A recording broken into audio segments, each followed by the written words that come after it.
sandwich. But I dedicate myself to doing the best job I can as a commissioner. Right. And So, answer that for yourself. You know, that's a very That's political fine. question. Normally we say we don't edit our videos, but that first one ran out of storage, so there will be 2 videos for his speech. The United States, and this is a quote, start quote, the United States shall guarantee to every state in this union a republican form of government, end quote. This means that any and all legislation, mandates, orders must be in accordance, first and foremost, with the United States Constitution before it is enacted and implemented. What do you do, and how do you apply this to your way of representing the people of Charlotte County, and how do you bring to the attention of your commissioner colleagues when they are voting on legislation, orders, and mandates that are unconstitutional? Yeah, we've never really had that. We've had some that we've questioned. I've also served as parliamentarian, and I've been doing this for a while, so I pretty much understand how it's done. I'm still parliamentarian for the Republican Executive Committee. I've done it for other groups as well. And when I see something that is not consistent with the Constitution, I think it's my responsibility to let everyone know. And there have been a couple times where we've had issues come before us we had no business dealing, and I've made it known. And I believe most of the time they sort of were put on the side. Okay. I want to try and answer them all so I don't have to write. Go. All right, so next one is, what are your 3 weakest qualities and your 3 strongest qualities as it applies to the office you're rerunning for? I get frustrated. I get frustrated by what I affectionately call the bureaucracy. It frustrates me. I know we have to deal with it. I cannot understand why when we have a permit application to cross a stream that's smaller than this table with a little footbridge in Gaines Park, why I had to wait 18 months to have the Corps of Army Engineers say it's okay to do when that stream is dry most of the time of the year. And I told you the state agencies that are ridiculous, that are absurd, and the 2 that we have to deal with all the time. And I hope somehow we get to the president, because those are 2 things he could fix and make a difference. The Corps of Army Engineers, which is terrible, and FEMA. There is no reason why they have to function in such a poor, inefficient manner. And we're stuck with that. So dealing with the bureaucracy every day frustrates me because I can't do things as quickly or as efficiently as I want to do them. I know the system, I know how it works, and I know somehow how you can try and get around it. That's a frustration, and we work at it all the time. And some stronger qualities? I think my dedication, my commitment, my idealism. I admit that I don't have all the answers. I'm not perfect, but when I don't, I'll try and find them, and I'll always try. As I said before, I'll always try and help someone. And again, because it makes me feel good, but I'll always try and help someone no matter what the problem is. Okay. And when I do, I do feel good. What are your thoughts on a citizen-led audit committee for the county? If the citizens want it, I'd be 100% in favor of it. No problem at all with that. All right, perfect. Let's see here. What are the 3 things that you think sets you apart from your opponent and that you think you have more experience with for the position of county commissioner? I don't think there's anyone, you know, we've got several, there's no one stupid on the commission, really. You know, and most of them have, and Chris probably had the least experience, but he's a very bright guy, and he did his homework, and I think he has a photographic memory, so he got things pretty quick. So people, you know, people know, but I think my level of dedication and commitment, I don't think anyone comes close to that. I found out, and shows how naive I can be at times, because I am an idealist, and I get challenged in the House, told that I got my head up my butt sometimes, that I'm not aware of some of the things going on around me. That's why I challenged everyone to say they don't have any involvement in property out where the water issue was being discussed. I said, I own 1 piece of property, the house I live in, nothing else. I'm not in any LLCs, and everybody should say the same thing. and no one answered the question the way I did. So I think my commitment, not that they don't care, but I think I have a level of dedication that no one comes near. My average work week, what are we looking at? Campaign now, it's a little more, it's probably in the 70-hour range. It's rare that I'm not in the office by 8 o'clock. And I'm usually out 3-4 nights a week, well, now maybe 5 to 6, but, so, All right. Do you believe in the limited or boundless powers of government, and can you define the enumerated powers of the county commissioners? And do you think that the county Board of Commissioners as an entity always considers first and foremost if a legislation, order, mandate, or decision that they make is in accordance with the supreme law of the land and the powers delegated to the states? I know I It's a do. long question. I know I do. That's the first thing in my mind. And my understanding, it's got to be constitutional, it's got to be consistent with our authority and what we do. And again, we set policy. I don't hire the person that works for Public Works or the person that works in the park, or I only hire 3 people. The county attorney, and we just got a new one, we'll start in a couple of weeks, the county administrator, and our economic development director. Now, in theory, if one of them is incompetent, we have to move to get rid of that person. And I am not happy with every decision that our county administrator has made, in all honesty. I felt that he's made some bad decisions, and I felt he should be a little bit, and I meet with him, not every commissioner does with this, I meet with him for 1 hour every week, our economic development director every week, the assistant county administrator every week. And I go over my issues, I talk about it. Theoretically, all commissioners should be doing that. They don't all do it. Tim? Economic development, is that Kay Tracy? Yes, it is. Yes. And is that one that can be fired? Yes. Go ahead. Okay. Tempest fugitive. I'm gonna take we have papers on the table, or little cards on the table, if you guys wanna ask a question too. I'm gonna take this one, and then you. By the way, after the questions, at the very end, I'd like 30 to 45 seconds, and I'll keep it under a minute. So it says address the N word. I think it was a setup, but the public doesn't know. I'm sure it's going to come up.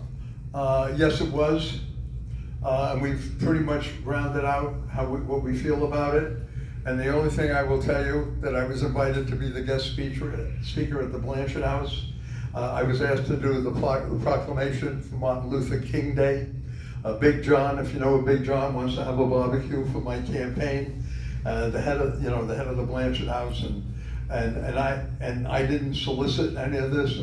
And I will also tell you, I never thought of it, but I think I'm the only person that I know of at their campaign events and in their campaign have had people of color and Hispanics, and I look at the person, but I see what's inside and involved in my campaign. You were married to one. What? You were married to a Yeah. darker woman. Well, sometimes she was Dominican, sometimes she was black, and sometimes she was Hispanic, but it was one person.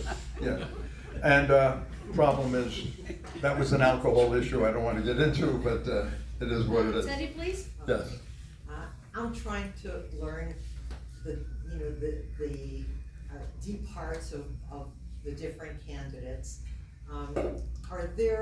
Is there anything that you would change or do differently in what you've learned over the years in your position is one question. That's an awesome question. I'm going to think about that while you ask the next one. And the other one is, your opponent, Joe Montri's had a couple of, free events, and so people that, of course, with her, say good things about her.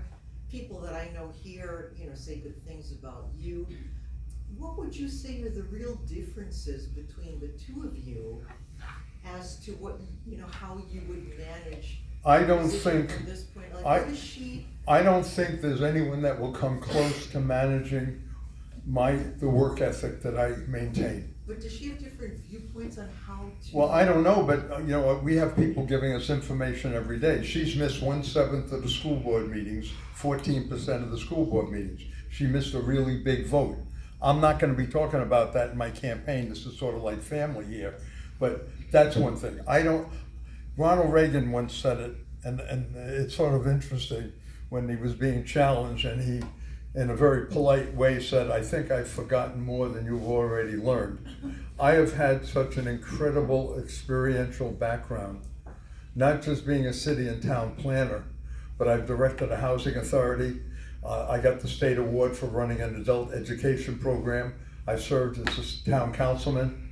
I've served as a state rep, and I was a deputy leader. I served as a state senator. I was a deputy leader. I don't think there's anyone that knows the government or issues. I don't think any of my opponents know a fraction of what I've forgotten about zoning or land use or water quality or some of the economic issues that we deal with day in and day out, because I've been dealing with them such a big part of my life. It's not saying that they're not bright.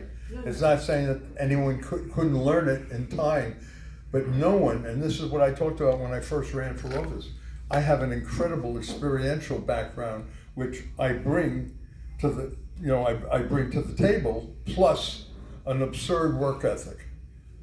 I have had, and it's absurd, I've had 2 sick days in my entire life from work, and one of them, I was in the office at 5 a.m., it's when I was directing the Housing Authority, the adult education program.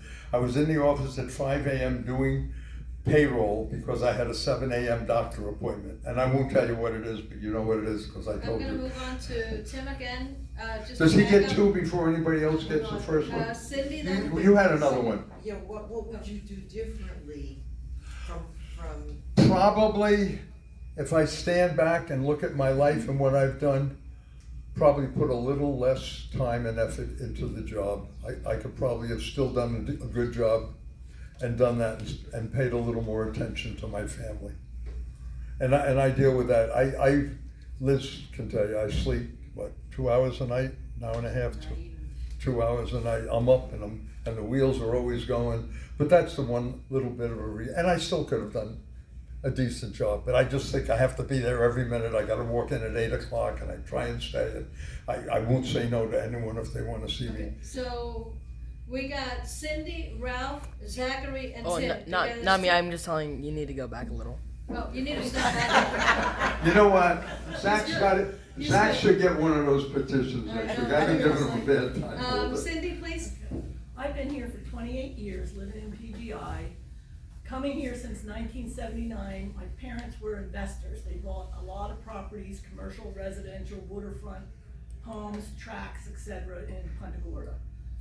I've known Kim for 28 years, your opponent, Kim Amantri. I believe there's a machine here. And I believe that Chris Constance, Truix, Teseo, several other commissions, probably all of them, except for you, and Kim Amantri are part of that, and the Nixes are part of that machine. I want that machine destroyed, and I am gonna do everything I can to make sure that Kim Amantri does not get reelected. Do you agree with me that she is more than likely part of the machine, and do you feel there is a machine here? It's working against us people. I'm gonna candidly answer that, and publicly I stay away from this stuff. Right after she got on the school board, she started talking to people about running for the county commission. She was at that time running for the seat in the area where she lives, which would have meant she was opposing Chris Constance. I probably have heard the same story that you've heard. I think because I've got it from some different sources that are not related, there's a good chance there's some validity to it. But I was told that Chris made a deal with her, that he would get rid of me, and that she'd be able to walk into the seat. Chris Constance, very bright, very sharp, bright guy. And he's a quick learner. is probably one of the cheapest people that I've ever known in my life. It took me almost a year to get a $25 contribution from him for the YMCA.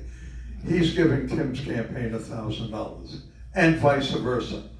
So So just to I don't want to say that what you're saying is 100% true. I've heard it, and not from you. I've heard it from a number of sources, and what she had to do, Nick's told me a year and a half ago, he thanked me for supporting him, and he said, I want you to know I'll always be there for you. It was the Nick's Realty Agency that sold her the place at Riverwood where she says she's living so she can run against me, while she's living over near Tim in Punta Gorda to be on the school board. And, you know, so she's living in two places at once, depending on what the position is. She's gonna have to resign. At some point, she's gotta decide what she's gonna do. Just to clarify one thing, Constance is making a $80-some thousand a year salary as a commissioner, and also running his medical practice. He has a third job. He supervises doctors at the hospital as well now. That's why we don't see him. You know. Okay, next question is from Ralph, Yeah, yes, sir. and then Tim, and then Kathy. I'm sorry. You voiced your concern about Peace River, the importance of it to our whole, everything, environment, the economy, fishing. People come from all over the world to fish out there, which I never caught any, but I know they're out there. We all know it's been polluted, it's being polluted upriver. They're dropping stuff in the water, and I hear people complaining about it. What are we actually doing? How do we stop this? Lawsuits, pickets? Not only did we have that with the Peace River, we had it with Northport coming down through the canals, and I publicly came out with it, and they kept telling me to shh, don't say anything. And finally, 2 years ago, Northport started doing a septic to sewer program like we've had in the county. By the way, when I came on the commission, 10 years before I got on the commission, the county did a study. And it was a multi-million-dollar study saying that the county should be sewered. We've got to protect the Peace River. We've got to get rid of the septic systems, and et cetera, et cetera. And no one wanted to bring it up at the commission meeting right after I got elected, because 3 of them were running for re-election the next year. So after that election, Sandrock came around again and says, well, how do you feel? You want to bring this up about the septic to sewer program? And I said, absolutely. I was ready to do it 2 years ago. So we went ahead, we went ahead and we did, and we did that. And I was the bad guy. And it's sort of interesting because 2 or 3 of the people that hated me, literally hated me and fought against me terribly in election because I wanted them to get rid of their septic system and put in a sewer system. Had the county done it 30 years ago when it was voted in, had the commissions, had our prior commissions had the guts to stand up and do it, most of Charlotte County would have been sewered by now, and it would have been done at less than $10,000 a house. But they didn't have the guts to do it, and we didn't do it, and I took the lead, and well, I think you were here then, and you know some of the people, including someone on the airport authority, they hated me for doing that, and they attacked me viciously in the campaign, but I felt, you know, and again, I'm not a fanatic, but we gotta protect our environment. We have to do, and we have to have the courage to do it. So, I don't know if that helps. Real quick follow-up before Tim. We know the history. What about the future? I mean, they let them build Sunset because we know that did nothing for the sawgrass in the water, which is the fish environment. And we're destroying this whole ecosystem. Yeah, I'm used to walking around when I talk, I'm sorry. Yeah, I can't, I think we do everything we can to protect it. We're limited, but you know, the federal laws are pretty rigid in some of the stuff we do. And some of it, as I use the example with the stream, I think that are a little excessive, but we've got to follow the rules. And I don't have a problem following the rules, but why can't they give us an answer in 30 days, 60 days, and 90 days, not have us wait 18 months? And then when they come back to us, they say, well, we want you to change it. Well, what would you like us to do? Well, that's up to you. Well, maybe you could put in less parking places. Okay, how many parking places will you accept? Well, you gotta tell us. And that's what the game, give me a call. I have the report on how much money, $7.5 million is what it actually cost this county because of the Corps of Army Engineers playing around with us for 6 years. 6 years, back and forth. Yes, Really sir. quick, Tim, Very quickly for you, sir. and then The Kathy. reason we don't have any changes happening, and I've been advocating now for 8 years, I even had a lawsuit against FDEP and Mosaic, is it has to be our legislator, Senator Albritton, Rhett Oliver, Rhett Nix. We have a real problem with FDEP. Okay, they are not for the environment. That's the problem. We've talked about this. It goes back to Washington, because I believe, and Mosaic took over a lot of little companies. I knew nothing about it. I've been out there 2 or 3 times. I was in mud up to my calves trying to check it out. And I think they're doing what they're allowed to do, but maybe they shouldn't be allowed to do everything that they are allowed to do. So somehow, you gotta get hold of the congressman, you gotta get hold of the senator, and you gotta get hold of people in Washington to say, hey, let's take a look at what we're doing to our local communities. We're working on it. Secondly. And if we're selling it to China, I it gotta go to frustrates Kathy me. after that. She's been waiting. That's Kathy? Kathy. Well, back to what we were saying earlier about the N word and about the setup. The setup was because of, Constance and Almond Tree. There's your setup. And that's, I've been told that, and the way it was precipitated and what happened, and I have a feeling it'll be brought up during the campaign, and I think most people know, and it's sort of interesting how most of the community has reacted to that. And the funny thing is, one of the guys I know at the gym at the Y, he came in the next morning, he threw his arms around me and he called me the M-word. And this is a guy a black guy I see at the gym every day. It was I like, think the general public doesn't know though. You need to stress that more because that's what I was seeing on social media. And I was trying to get the point across that it's a setup and people need to know. Someone calls it Deutsch derangement syndrome. So just very quickly, I'm gonna take over I'm just gonna yell louder then, that's okay. How many We're do we going have to, left? a bunch. I'll answer them. So we're going to invite all the candidates in for a debate, a panel towards the primaries. It'll probably be in June or July. Some of those questions perhaps could be stated at that point. Do you believe in term limits for all elected officials to say max 2 terms? Why and why not? Yeah, the numbers are relevant. Let me answer that. At one point I did, but and then I became aware when you look at the most conservative people, the libertarians, the very conservative Republicans are against term limits. And do you know why? Because it gives government control over who gets elected. Think about it. By saying, let the voters decide in an election. But it gives government, if government says you can only run twice, they're saying that you can't run.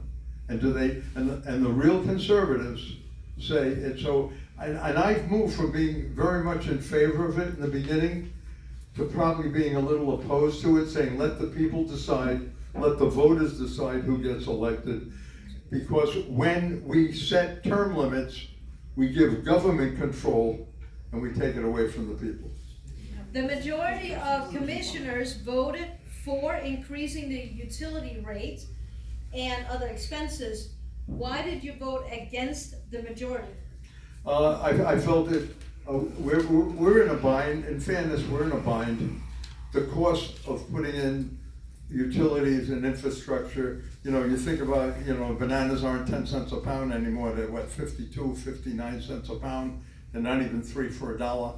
The cost of infrastructure and moving into the future is absurdly expensive. And we're trying to stay ahead of the curve. And I know it's expensive, and I know we've broken it down. because of what we're all dealing with the storms, with insurance, with electricity, I'd rather spread it out a little bit longer or take a bond issue and soften the impact on people right now. I think we need the help. And that's what people tell me when they meet with me. Teddy seems to have a question, yeah? Could you give a general outline of what you think Charlotte County would look like if you and John Fleming won the positions, and what it would look like if Kim Amontry and Constance won the positions? What do you think would be the two different paths that I can Charlotte just tell you, County would the take? kind, I would literally cut the budget. Your taxes would go down next year if I had support in doing that, because I would, every department's going into the new year with $500,000 to $700,000 in reserves. They don't need that. We have good credit. The county is fiscally strong.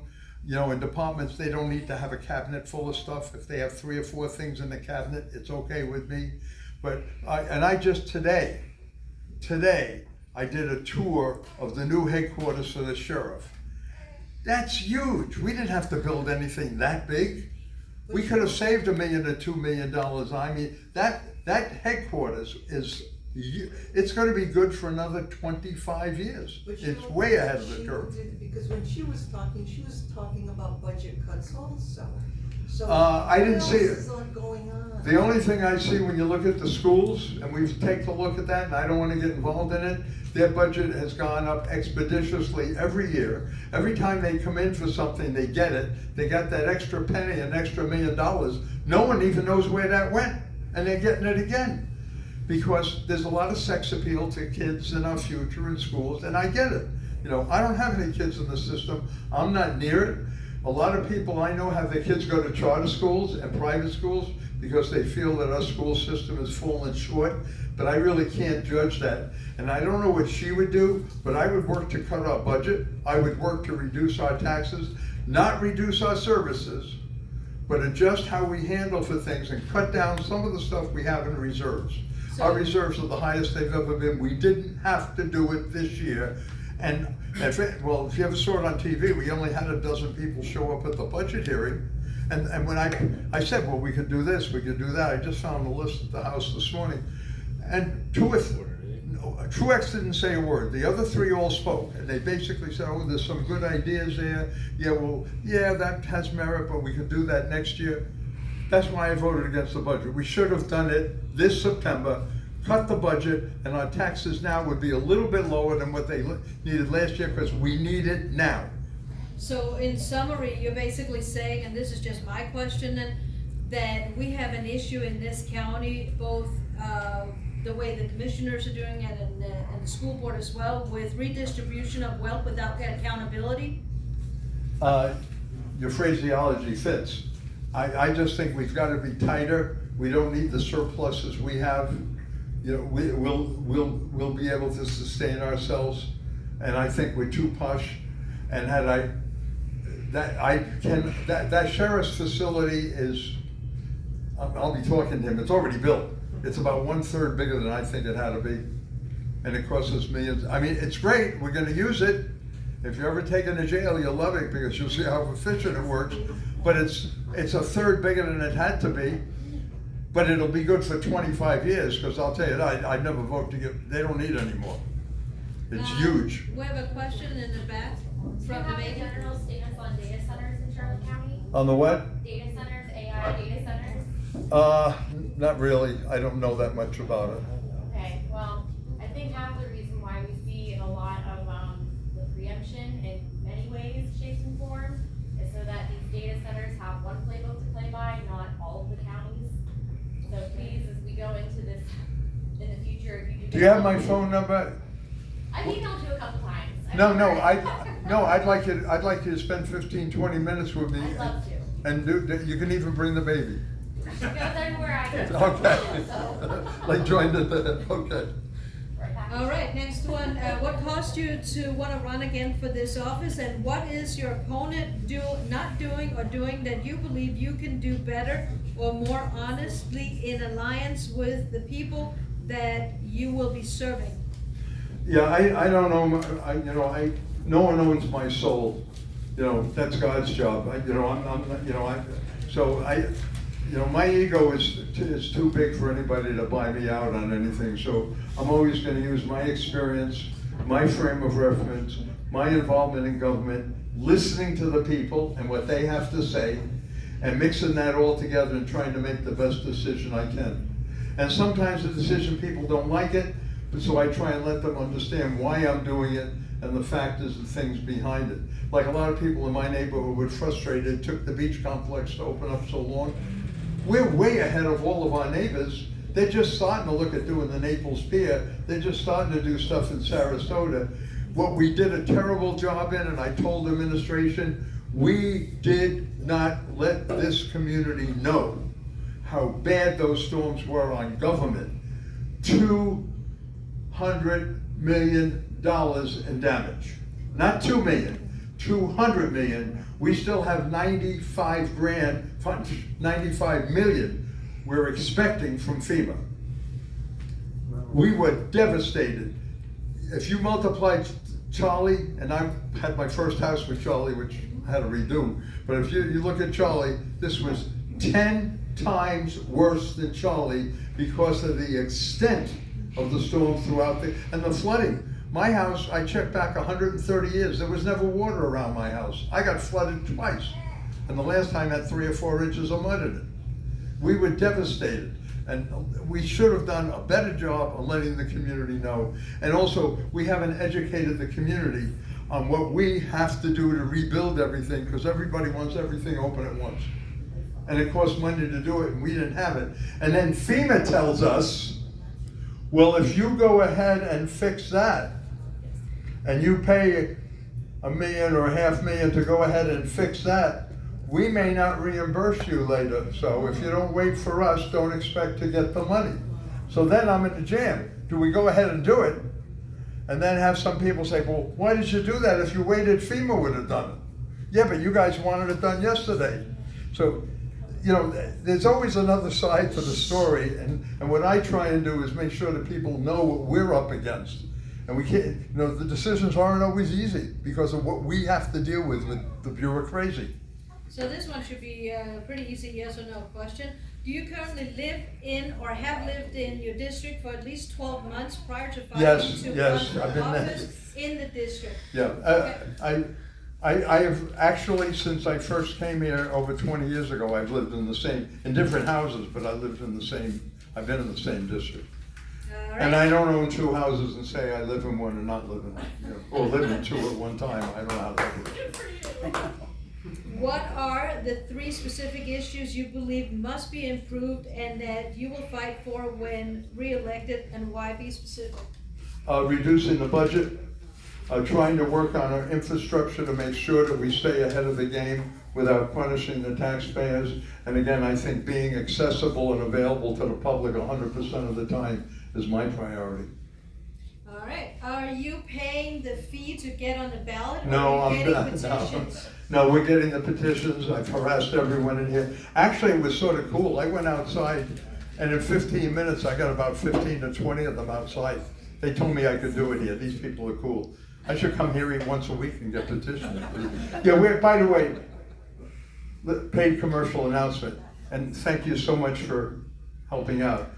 If there is anyone here that would like to get 15 to 20 signatures for me, we're a little bit over 1,000. We need 1,600, and they're throwing a lot of them out. And I won't go into this in depth. I'll just tell you this: in all my prior elections, the percentages were 10, 11, or 12% of what I turned in, they rejected. Because if your name's Richard and you signed a signature bill, or you put down the wrong date or something, but we've only run 10, 11, or 12%. What are you, 22.5% are being rejected. Now, it's very easy for someone in the office who may like another candidate to say, well, that doesn't look like the person's signature, I'm not gonna accept it. In Fleming's campaign, they're turning, I was in the 30s. Yeah. 39%. And then he was told that the gentleman he's running against has been meeting with Lear, and are they just friends, or who knows? That's why I hate to get involved in that stuff. The reality is, not all of the conspiracy theories are valid, but some of them definitely are. And, you know, and it's an issue that's real. Go ahead. Can you please provide us with a job description and overview of what the position you're running for entails? Well, yeah, it's not really printed out, but basically, we're responsible for making suggestions on how the county should run, for setting tax rates, for working on the infrastructure, for making sure that the services are delivered to the community. I was upset how much money we had to give waste management, but I have to tell you, they do an amazing job. I get so few complaints about what they do. And every once in a while, I'll get a complaint about one of our workers, but they're rare. We really usually hear more good things. I don't think we need any more employees in the county. I'll work not to hire any more employees. I don't think we need any more. I think we have plenty. And I'm really concerned about tightening the budget and lessening the impact on our citizens. I think we need a one of the break. biggest employers in the entire county, the government. Oh, probably, yeah, we're up like 1,500 employees. We're at I've opposed a lot of new hires. The three that I did go with last year were the 3 people. We hired 3 just to work on FEMA stuff. 3 people doing that 24 hours a day. We had to hire. As the cost of living has been exploding over the last 5 to 10 years, what will you do to reduce the cost of utilities? Charlotte County is among the most expensive counties to live in terms of utility costs. We can't do an awful lot. Electric is beyond our control. Water here, up in Rhode Island, my water bill was $10, $12 a month.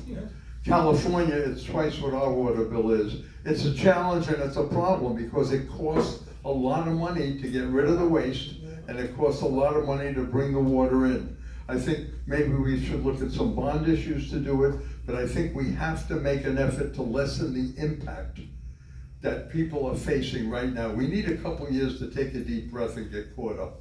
Well, I know personally, I moved from Homestead in South Miami 2 years ago.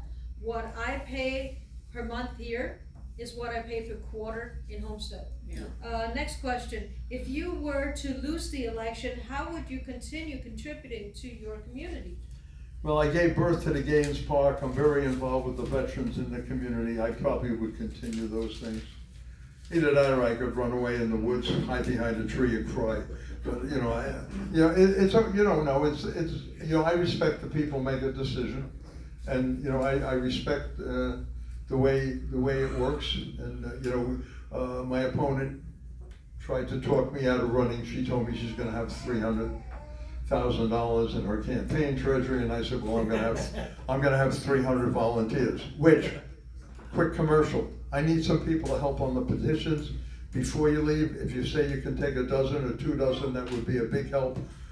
We probably, if I could get a dozen people to help me, we probably could wrap it up in 2 or 3 weeks. So, but anyway, and we do have volunteers, and we're gonna knock on doors. And and some of you may say yes, and some of you may say no, but if you wanna get me elected, you can help me get petitions. A big thing, and it doesn't, and let me tell you how strong I feel about this. And I would put them on myself. I would love to put a bumper sticker on every one of your cars. And I'll tell you this, I get vinyl bumper stickers. You could actually put these on the paint and it wouldn't hurt your car. And I'm so convinced on it. If you put a sticker, I usually put them on the window or bumper, but if you put one of my bumper stickers onto the election and you think it did any damage, Karina will buy you a new car. So but this visibility is awesome and it's important. And they won't, you could actually put them on the paint. We put them on the glass or on a window, usually behind the driver. They will not hurt your car, they're vinyl. When I first ran for office, 178, they were on paper and they put glue on them. It would take forever to get them off. These are vinyl, and I can show, well, some of you have them. I can put them on. So the next question is coming from Carla, please. Yes. Hi. I wanted to know what your views are on the toilet to tap bill that they're talking about doing in Tallahassee. I spent enough time in the legislature. There's probably 1,000 bills that are being looked at. And I wait till the end to look at them because number one, what we say doesn't matter. Right. in all honesty and in due respect to our two legislators, and so the senator is more influential because of his position, but pretty much knowing how the legislature works and where they are in their tenure, our two state representatives don't have an awful lot of influence up in Tallahassee. And so what I'm doing, I'm waiting till the stuff gets out of committee and they're looking at it and see what happens. But the reality is, we can do little or nothing, because the fact that they're gonna consider a bill and they're gonna talk about a piece of legislation that the city and county it affects aren't in favor of, I mean, it shows how they're working. It's nuts. Do you think there's something at the county level that can be done if the toilet to tap bill passes? Probably. To protect the residents from what is going to be in that water? I don't know. There may be something we can do locally, but we won't be able to change the legislation from where I'd like to tell you, yeah, I can make a few phone calls and do this. What I say doesn't matter. It's what the speaker wants and what the president of the Senate wants. That's gonna be about 70% of what happens. You guys have been up there, am I right or wrong? You know how it works. It looked like John had a question, is that correct? Yes, you mentioned the $200 million damage, and we've got 95 million. Is there any way to harness the media to that? Or does the media want to kind of stay? Yeah, we can get their attention, and it's something that will, if there's something with a little bit of sensationalism, the media will come out and look at it. But unless you can get an awful lot of people involved and an awful lot of people together raising their voices about an issue, no one's gonna hear it. And again, I'm being candidly very honest. And there are lobbying groups in Tallahassee, and they're effective and they have a lot of influence. And the realtors have been active, but there's no one more active than the builders. And in the beginning, the first shot I was on the commission, I did not want to raise the impact fees because we needed to get our economy going. Now I want to raise them, but guess what? The state tells us how high we can do them. We can't raise them on our own because the state tells us what to do on impact fees now.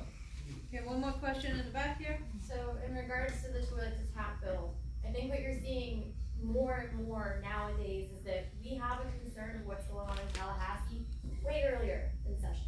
We're watching committees, we're watching bills get introduced. We know they won't all move, but we're scared because something like Blue Ribbon Project, 10,000 acres being preempted to this date to allow something like the villages to be plopped down wherever that landowner wants. You gotta widen your base, you gotta get more people involved, and you gotta don't send a petition letter like we signed here with 200 signatures on it. Send 200 different letters. But if what you're saying is that you as a county commissioner, if your voice doesn't matter It's minimal. to Tallahassee, how are we supposed to believe that calling and emailing representatives is enough? Well, because if they see enough people expressing their voice on one issue, they may begin to look at the next election and say, wow, if I want to get reelected, I'm going to have to react to this. It would be very easy to say, yeah, I can call this person, I can call that person. Yeah, I can. Do I really believe it's going to make an awful lot of difference? I doubt it. And I'm being candidly honest with it. Tim? I gotta say this one great comment. I wanna bring all of us right now together on this issue, okay? I know this for a fact because I am on the battlefield for 8 years in this environmental league. And the problem that I have run into, and I've had wonderful people from my community want to help and do things, but the problem we have is it goes again to, we have our Representative Vanessa Oliver, Representative Nix. Senator Al Britton is getting ready to retire. He's had enough. And it is trying to get our communities to come together is very hard, and this is what I want to end it on. We have been under control. Machine, cabal, whatever you want to call it. When a bunch of us helped get Mayor Debbie Lux first elected to the city of Punta Gorda, it really upset the apple cart. When we backed Jimmy Polk and Janice Denver and Greg Julian, when they all won, we really upset the apple cart. And I have to tell you, this thing with the utilities, this is punishment. This is punishment. And if we do not get Commissioner Deutsch reelected and we don't get John Fleming elected, I have to tell everybody right now, we are not gonna like the Charlotte County we're living in. And I really wanna say, I will help you girls, and Courtney will tell you, however we can to get here, because right now, we've got one young man in this state, and his name is Matt the Welder, and I wanna tell you, he is exposing the problems with the Democratic Party, the Republican Party, the whole problem with the system and how broken it is, and that we are all really tired of it. Because a lot of your elected officials don't take the time to listen to what the people have to say. And I try to do that. Oh, you're always in the I try. Always. Okay, let's wrap them up. All right, what kind of program do you plan to implement that will benefit new small businesses, cut the red tape, and help new small businesses in the startup phase that is within the first 2 years? Will you support government-backed new small business loans to the new We don't have starters? loans, but we have a number of incentives in economic development.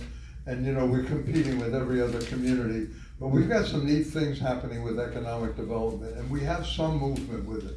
The challenge is greater for the city of Punta Gorda, getting a commercial economic base than it is for the county. And we're starting to get a little bit more activity out of the airport too. Go ahead. All right, how do you define servant leadership, and how would you demonstrate it in this role?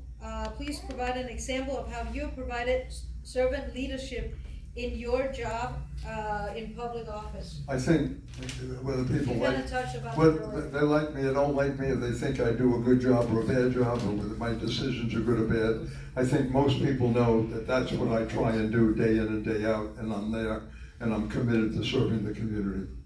What would success in this position look like for you personally and for the people you represent?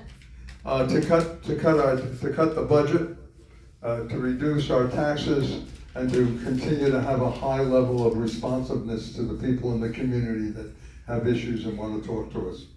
All right, what personal sacrifices are you willing to make for the good of your constituents? I'm going to do my best to give the job 100%, as I believe I've had every single day. I left the hospital with a surgery about 6 years ago, 10 days early, to come to a commission meeting. Because I've never missed a commission meeting, I've never missed a vote.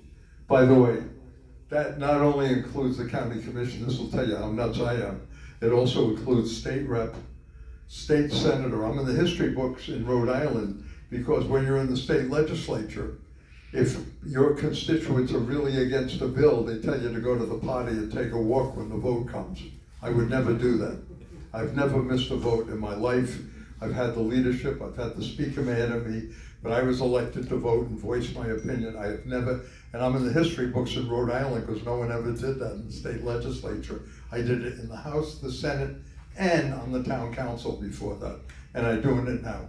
I mean, I'd have to be dead for me not to show up at a meeting, wouldn't you say? All right, the governor is working as is the president to eliminate property taxes.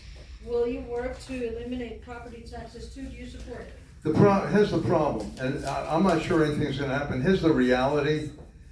We can't run the government without the money to pay for what has to be done. And if anybody's gonna tell you it's by magic, we're gonna get roads put in, we're gonna get traffic lights, stop signs put up, it's not gonna happen. We need X amount of dollars, I think it could be a little less, to run the government. If we don't get it from property taxes, where are we gonna get it? There's gonna be a bunch of fees, there's gonna be all kinds of other crazy stuff, and the reality is, the ones that are gonna hurt the most are the seniors on fixed income and the lower income people, because they're gonna be picking up a bigger burden I have no problem, I don't even have a problem paying my income tax. Because there's nowhere else I would rather live in this planet than here in the not the United States of America. So I don't have any problem paying my taxes. And the reality is, if the county's gonna do our job, and if we're gonna run a business, we've gotta come up with the money somewhere. And I don't think they're gonna get it through. That's my guess, but I don't know. Something may go through, and they're gonna exclude the sheriff's office, but they're not gonna exclude the fire department. So does that mean we shut down 3 fire stations? Are you okay with the one that serves your house being shut down? Or you with the one, that's closest to your house, down the road from your house? No. You want your fire station to stay there in case of an emergency when Uncle Joe has a heart attack or the fire starts in the garage. I just got through helping a veteran over near McGuire Park. You don't hear about these things, but I feel good about it. He had to get the house leveled. He had no insurance. The house burnt down. He has a good job. He's a decent guy. He's a disabled vet. I raised 15 grand for him to get the money to level the house. He's going to try and sell the lot and rebuild somewhere else. But those are the things that, in time of tragedy, you feel good. Go ahead. I think we've kind of touched on this. What is your professional background in development of multifamily use and housing developments? Have you worked in the industry? Yeah, I was director of the Housing Authority. I ran a Section 8 program. I did the first moderate rehab program in the United States up when I was in Rhode Island, because I had a friend at HUD, so we had all the special programs. But I don't think, the only one that might come close to my housing experience is the Housing Authority Director in Punta Gorda. So I ran the program. I wrote the checks. 12 out of the 13 original colonies had in their constitution the requirement to serve in government. One had to be a Bible-believing Christian. What is your perspective on that, and how have you demonstrated that you are an elected official who is Bible-believing Christian? That's sort of a great question, because the first piece of mail I got as a county commissioner was from the ACLU. And I opened it up and it said, if you're going to continue, if you're going to support prayer at the commission meetings, we're going to take you to court and we're going to sue you. I volunteered to give the prayer at our first commission meeting when I was elected, and we do it every commission meeting. I'd like to feel that, I think everyone has their own faith, and I respect our differences. I'm a Christian. I have my faith and my belief, and I try and exercise it. I don't wear it on my sleeve, particularly with short sleeves, but it's in my heart and it's part of what I'm all about. What? Yeah, you went to church with me once. I sure did. Twice, 3 times. Even you came. With the kids. And you didn't join. How do you handle criticism, especially when it comes from people who supported you? I'm open to it, and whether they support me or not, I try and listen, because I do learn. I may not agree, but I try to listen and I try to learn. My problem is I want to give too much information because I don't want to leave anything out, so I ended up taking too long and giving too much detail and talking too much. But that's why I try to be so accessible and listen. And what I've disciplined myself to do now, and when someone comes in my office, I say, I'm not going to talk for 3 minutes. I got to listen to at least what they have to say before I start telling them about something I did. We have about a handful left. I think we'll get all the questions done and not have to email anything. Great. Who do you... I'll stay here till 3 in the morning. I don't care. Well, I don't think they're going to like that. Who do you seek counsel from when you have to make a difficult decision? And do you actually listen to differing opinions? Do you listen to opposing opinions from constituents for a well-rounded understanding of the issues? No, that's what it's all about. I teach Tim. Tim's a passionate, strong advocate for quality water. And I said, well, you want to be the water czar? I was talking about it 20 years ago, well, 16 years ago when I first ran for office. I talked about it long before you came. Maybe I should be the water czar. I try to listen to everyone because I can learn. And the same way, I said to the young lady before, I'd like to find out about that stuff. I'm not a high-tech person, because when computers first came out, I said, I don't want to bother with that. I do it, and I'm into it, but it is what it is, Thank you for coming. Good job. Appreciate it. You want a bumper sticker?